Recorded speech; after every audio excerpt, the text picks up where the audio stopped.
जय हिंद प्यारे साथियों, ऑन एग्जाम जीके में आप सभी का स्वागत है। दोस्तों, आज की ये वीडियो यूपीडब्ल्यूएससी पीईटी एग्जाम के लिए बहुत ही महत्वपूर्ण होने वाली है, क्योंकि आज की इस वीडियो के अंतर्गत पीईटी एग्जाम का पहला प्रैक्टिस सेट कराने वाले हैं, जो कि आपके आने वाले एग्जाम के लिए बहुत ही महत्वपूर्ण होगा। तो आप सभी लोग वीडियो में लास्ट तक बने रहें। चलिए आज की वीडियो शुरू करते हैं। पहला क्वेश्चन, जुलाई 2023 में किसे भारतीय क्रिकेट पुरुष टीम का मुख्य चयनकर्ता बनाया गया है? तो इसका राइट आंसर हो जाएगा option number B, Ajit Agarkar को भारतीय क्रिकेट पुरुष टीम का मुख्य चयनकर्ता बनाया गया है। बी राइट ऑप्शन हो जाएगा। अगला, चंद्रयान 3 का प्रक्षेपण सतीश धवन अंतरिक्ष केंद्र श्रीहरिकोटा से कब किया गया था? तो ध्यान रखेंगे 14 जुलाई 2023 को चंद्रयान 3 का प्रक्षेपण जो कि सतीश धवन अंतरिक्ष केंद्र श्रीहरिकोटा से किया गया था। राइट ऑप्शन नंबर ए हो जाएगा।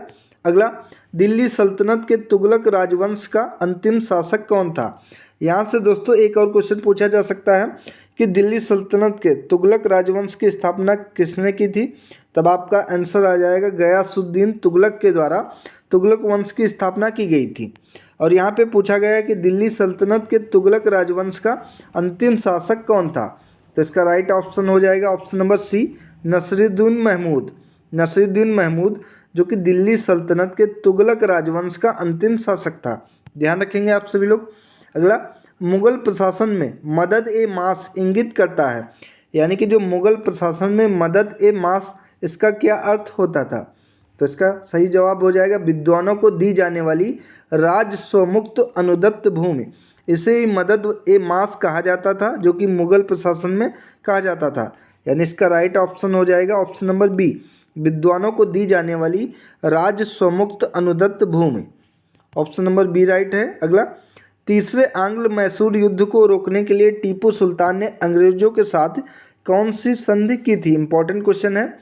तो तीसरे आंग्ल मैसूर युद्ध को रोकने के लिए टीपू सुल्तान के द्वारा अंग्रेजों के साथ श्रीरंगपट्टनम की संधि की गई थी। राइट ऑप्शन नंबर बी होगा इसका, श्रीरंगपट्टनम की संधि। अगला, भारत में पूंजीपतियों की अलग से पार्टी बनाने का सुझाव किसने दिया था? टाटा ने, बिरला ने, ठाकुर दास ने या फिर होमी मोदी ने? तो इसका राइट आंसर हो जाएगा टाटा ने। Option number A correct option है। अगला, किस विद्रोह का संबंध पश्चिमी भारत से नहीं है? तो भील विद्रोह, रमोसी विद्रोह, वगैरह विद्रोह, इनका संबंध पश्चिमी भारत से है, जबकि फरैजी विद्रोह का संबंध पश्चिमी भारत से नहीं है। ऑप्शन नंबर सी इसका राइट ऑप्शन होगा। अगला, महात्मा गांधी ने प्रथम नागरिक अवज्ञा आंदोलन निम्नलिखित में से किस घटना के पश्चात प्रारंभ किया गया था? तो इसका करेक्ट ऑप्शन हो जाएगा option number C, Rowlatt Act. दोस्तों, आप लोग बताएंगे जलियांवाला बाग हत्याकांड कब हुआ था? तो ध्यान रखेंगे 13 अप्रैल 1919 को जलियांवाला बाग हत्याकांड हुआ था। दिन अगर आपसे पूछे कि कौन सा दिन था, तो ध्यान रखेंगे वैसाखी का ये दिन था। अब बात करें चौरी चौरा कांड की, तो 5 फरवरी 1922 को चौरी चौरा घटना हुई थी, जो कि गोरखपुर में है। रोलेट एक्ट जो कि 1919 में आया था, इसे ही काला कानून कहा गया था। पूना समझौता जो कि 5 मार्च 1931 को हुआ था, ये भी ध्यान रखेंगे, इंपॉर्टेंट क्वेश्चन है, पूछा जा सकता है। अगला, लॉर्ड हार्डिंग्स पर बम फेंकने वाला क्रांतिकारी वीर कौन था? तो इसका राइट ऑप्शन हो जाएगा ऑप्शन नंबर सी, रास बिहारी बोस, जो कि लॉर्ड हार्डिंग्स पर बम फेंकने वाले क्रांतिकारी थे। ऑप्शन नंबर सी इसका राइट ऑप्शन है। अगला, प्रथम विश्व युद्ध काल में किस देश में भारतीय क्रांतिकारी सक्रिय थे? अफगानिस्तान, संयुक्त राज्य अमेरिका, जर्मनी या फिर फ्रांस? तो इसका करेक्ट ऑप्शन हो जाएगा अफगानिस्तान, संयुक्त राज्य अमेरिका और जर्मनी। यहाँ तीनों जगहों पे प्रथम विश्व युद्ध काल में भारतीय क्रांतिकारी सक्रिय थे। तो करेक्ट ऑप्शन हो जाएगा ऑप्शन नंबर बी, ए, बी और सी। बी इसका राइट ऑप्शन हो जाएगा। अगला, राजाओं की घाटी अवस्थित है, तो मिस्र में राजाओं की घाटी स्थित है। Option number A correct option है। अगला, असम राज्य में काम कर रही तेल परिष्करणशालाओं रिफाइनरियों की संख्या है, तो इसका राइट ऑप्शन है ऑप्शन नंबर डी 4। विश्व के किस राष्ट्र को शक्कर दान कहा जाता है? इंपॉर्टेंट क्वेश्चन है।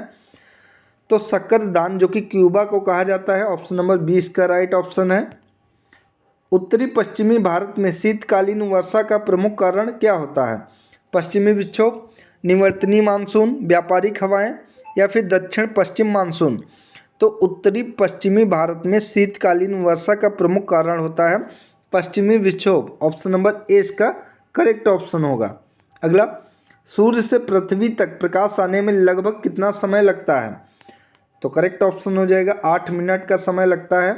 ऑप्शन नंबर सी इसका सही जवाब है। भारत के नीति आयोग के संबंध में कौन सा कथन सही है? नीति आयोग का संविधान में कोई भी उल्लेख नहीं है, ये भी सही है। इसके सदस्य एवं उपाध्यक्ष का कोई निश्चित कार्यकाल नहीं होता है, ये भी सही है।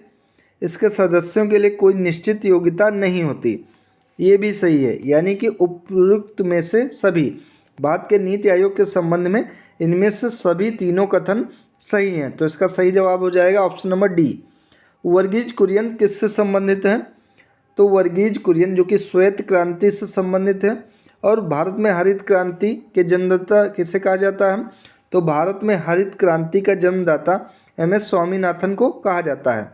नीली क्रांति किससे संबंधित है, आप लोग बताएंगे? तो नीली क्रांति जिसका संबंध मछली पालन से है, ध्यान रखेंगे आप सभी लोग। इसका राइट ऑप्शन हो जाएगा ऑप्शन नंबर ए।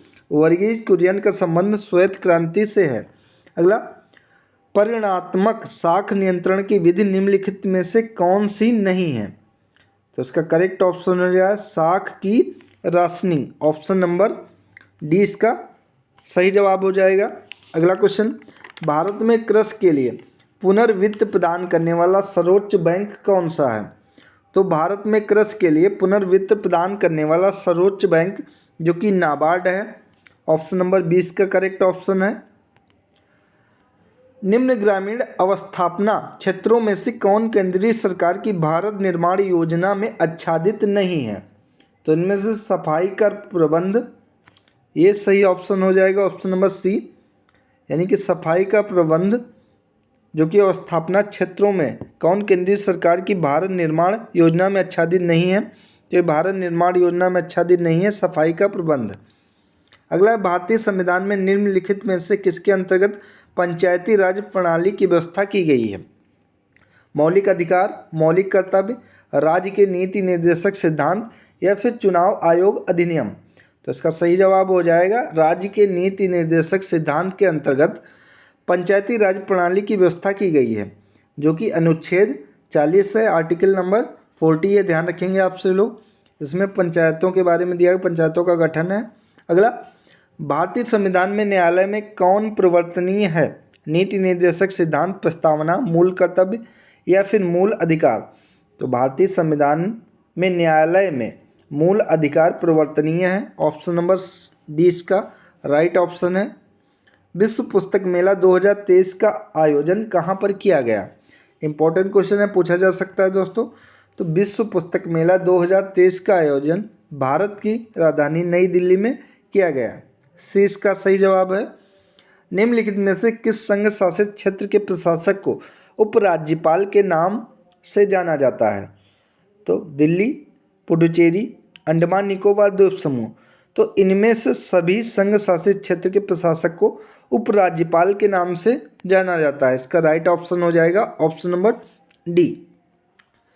18-19 मार्च 2023 को कहाँ ग्लोबल मिलेट्स, जिन्हें श्री अन्न का नाम दिया गया है, कॉन्फ्रेंस का आयोजन किया गया? तो ग्लोबल मिलेट्स कॉन्फ्रेंस का आयोजन जो कि नई दिल्ली में किया गया। ऑप्शन नंबर 20 का सही जवाब है।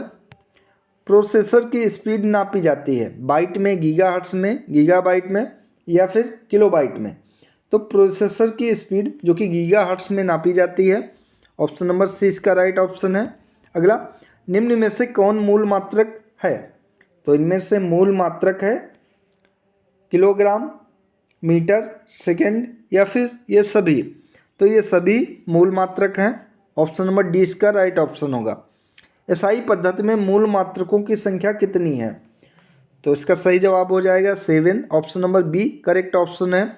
एसआई पद्धति में मूल मात्रकों की संख्या 7 है।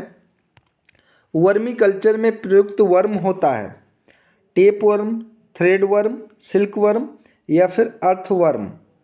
तो वर्मी कल्चर में प्रयुक्त वर्म जो कि अर्थवर्म होता है। ऑप्शन नंबर डी इसका करेक्ट ऑप्शन है। वर्मी कल्चर का संबंध केचुआ पालन से है, ध्यान रखेंगे ये भी। निम्न में से बेमेल को ज्ञात कीजिए। Physiology, pathology, psychology, bacteriology. तो इनमें से साइकोलॉजी जो कि बेमेल है, ऑप्शन नंबर 20 का करेक्ट ऑप्शन हो जाएगा। अगला ठंडा लोहा किसकी रचना है? तो ठंडा लोहा जो कि धर्मवीर भारती की रचना है, ऑप्शन नंबर ए इसका सही जवाब है। अशुद्ध वर्तनी वाला शब्द कौन सा है? अहल्ला, साहित्यिक, आविष्कार या फिर क्लिष्ट। तो अशुद्ध वर्तनी वाला शब्द जो कि क्लिष्ट है, ऑप्शन नंबर डी इसका करेक्ट ऑप्शन है। मनोहर शब्द में संधि है, इसमें कौन सी शब्द संधि है? स्वर संधि, विसर्ग संधि, व्यंजन संधि या फिर दीर्घ संधि। तो मनोहर शब्द में जो कि संधि है वो स्वर संधि है, ऑप्शन नंबर ए इसका सही जवाब होगा। काला अक्षर भैंस बराबर लोकोक्ति का क्या अर्थ है? पढ़ा लिखा ना होना, पढ़ा लिखा होना, विद्वान होना या फिर मूर्ख होना। तो काला अक्षर भैंस बराबर लोकोक्ति का अर्थ है पढ़ा लिखा ना होना, ऑप्शन नंबर ए इसका सही जवाब है। तामसिक का विलोम शब्द क्या हो जाएगा? तो तामसिक का विलोम शब्द हो जाएगा सात्विक, option number A correct option है। अगला ड्रग कंट्रोल ऑपरेशन पर भारत और किस देश के बीच हाल ही में द्विपक्षीय बैठक आयोजित की गई? तो ड्रग कंट्रोल ऑपरेशन पर भारत और म्यांमार के बीच हाल ही में द्विपक्षीय बैठक आयोजित की गई, ऑप्शन नंबर ए इसका सही जवाब है। अगला फरवरी 2023 में किस बॉलीवुड अभिनेता को यूनिसेफ इंडिया का राष्ट्रीय राजदूत नियुक्त किया गया है? इंपॉर्टेंट क्वेश्चन है, तो इसका सही जवाब हो जाएगा Ayushmann Khurrana, option number A correct option है। फरवरी 2023 में भारत ने किस देश के साथ real time payment system linkage की लॉन्चिंग की है? तो ये सिंगापुर के साथ की है, ऑप्शन नंबर ए इसका सही जवाब होगा। 21 मार्च 2023 को मनाए गए विश्व वानिकी दिवस की थीम क्या है? वन्य जीव संरक्षण के लिए साझेदारी, वन हमारी अस्मिता, वन है तो जीवन है या फिर वनीकरण समय की मांग को समझना, अंतर्राष्ट्रीय तो वन्य जीवन संरक्षण के लिए साझेदारी, ऑप्शन नंबर ए इसका करेक्ट ऑप्शन हो जाएगा। मार्च 2023 में जापान के प्रधानमंत्री फुमियो किशिदा भारत की आधिकारिक यात्रा पर आए, यह उनकी कौन सी भारत विजिट थी? तो ये दूसरी विजिट थी, option number B correct option है। अगला 1 जनवरी 2023 को कौन सा देश यूरोजोन में शामिल होने वाला 20वां देश बन गया है? तो ये क्रोएशिया बन गया, option number A correct option हो जाएगा। अगला फरवरी 2023 में प्रधानमंत्री नरेंद्र मोदी द्वारा किस स्थान पर भारत ऊर्जा सप्ताह 2023 का उद्घाटन किया गया? तो ये बेंगलोर में किया गया, option number C correct option है। LIC ने किस नाम से अपना पहला डिजिटल ऐप लॉन्च किया है?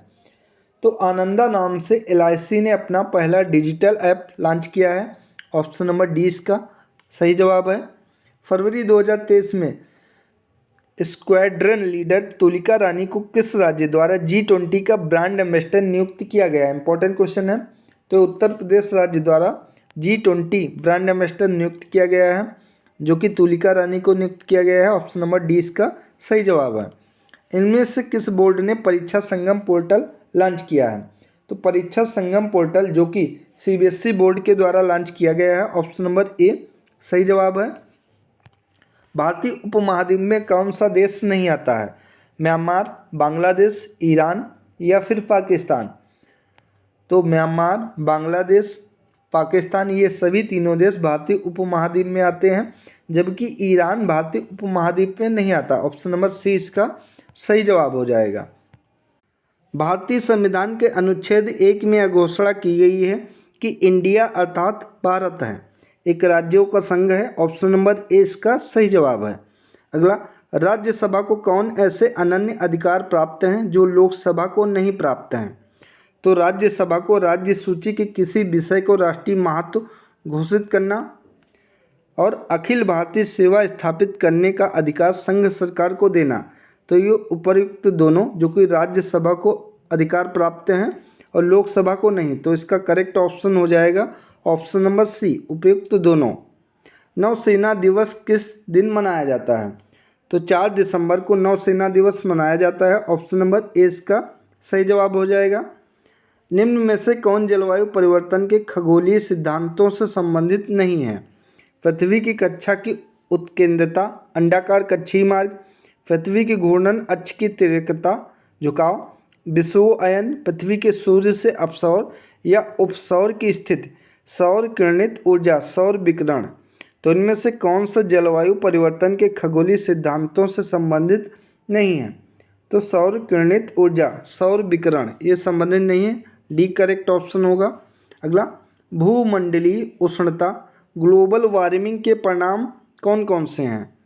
सार्वभौमिक संपर्क बेहतर हो गया है, हिम नदी द्रवीभूत होने लगी है, समय से पूर्व आम में बौर आने लगा है, या स्वास्थ्य पर कुप्रभाव पड़ा है। तो इनमें से ग्लोबल वार्मिंग के जो परिणाम हैं वो हिम नदी द्रवीभूत होने लगी है, समय से पूर्व आम में बौर आने लगा है और स्वास्थ्य पर कुप्रभाव पड़ने लगा है। सार्वभौमिक संपर्क बेहतर हो गया, इससे संबंध नहीं है। तो इसका सही ऑप्शन हो जाएगा 2, 3, 4, यानी कि ऑप्शन नंबर बी इसका सही जवाब है। अगला, आसियान का केंद्रीय सचिवालय कहाँ है? तो आसियान का केंद्रीय सचिवालय जो कि जकार्ता में है। ऑप्शन नंबर ए इसका सही ऑप्शन है। कुचिपुड़ी किस राज्य की नृत्य शैली है? तो कुचिपुड़ी जो कि आंध्र प्रदेश राज्य की नृत्य शैली है। ऑप्शन नंबर 20 का करेक्ट ऑप्शन है। जवाहरलाल नेहरू स्टेडियम भारत के किस राज्य में है? तो जवाहरलाल नेहरू स्टेडियम जो कि भारत की नई दिल्ली में है, भारत की राजधानी नई दिल्ली में स्थित है। Option number A correct option है। प्लाज्मा अनुसंधान संस्थान कहाँ पर स्थित है? दोस्तों, आपके पेपर में एक अनुसंधान संस्थान जरूर पूछा जाएगा, क्योंकि अलग से एक टॉपिक दिया गया है अनुसंधान केंद्र। तो प्लाज्मा अनुसंधान संस्थान कहाँ पर स्थित है? तो इसका सही ऑप्शन हो जाएगा गांधीनगर, गुजरात में। ध्यान रखेंगे, ऑप्शन नंबर डी इसका करेक्ट ऑप्शन है। दोस्तों, आप लोग बताएंगे चीनी अनुसंधान संस्थान कहाँ स्थित है? चीनी और दलहन अनुसंधान केंद्र कहाँ स्थित है? तो चीनी और दलहन ये दोनों कानपुर में स्थित हैं। ध्यान रखेंगे आप सभी लोग। तो दोस्तों, ये थी आज की इम्पोर्टेंट वीडियो। ऐसी और प्रैक्टिस सेट के लिए आप लोग चैनल को सब्सक्राइब करके बेल आइकन को प्रेस कर लें, ताकि जैसे ही वीडियो पड़े आपको नोटिफिकेशन मिल जाए और आप उस वीडियो को देख पाएँ। धन्यवाद दोस्तों।